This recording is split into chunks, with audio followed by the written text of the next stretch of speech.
The old man sat by the fire, his eyes gleaming with an eerie light. Around him were the villagers, their faces etched with worry. "I told you not to go out after sunset," the old man said, his voice raspy.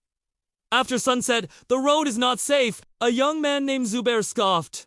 "Don't be silly, Grandpa. There's nothing out there to harm me. I have to go to the market to get supplies. Our food is running low, and Mother will be upset if I do bring her some fresh vegetables." The old man opened his mouth to protest, but Zubair had already disappeared into the night. It was around midnight. A young man Zubair was riding his bike down a deserted road.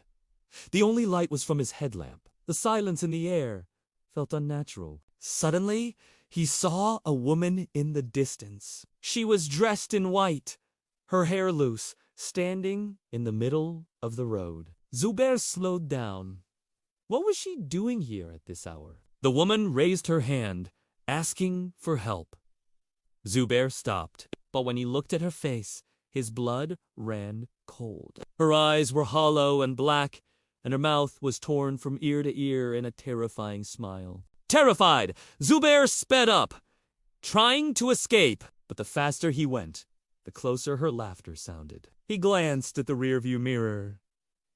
The woman was sitting on the back seat of his bike. His breath stopped. He wanted to scream, but before he could, the road suddenly ended. In front of him was a deep, endless pit. Zubair slammed on the brakes, sending the woman flying off the bike. As she fell into the darkness, he heard her laughter echoing in his ears. Then everything went black. The next morning, people found Zubair's bike near the cliff, but his body was never found. They say, even today, at midnight, the woman in white still waits on that same road. And every traveler who stops becomes part of the darkness forever. The villagers huddled closer to the fire, their faces pale. They knew the story of the woman in white, and they knew that if they didn't do something, they might become the next victims.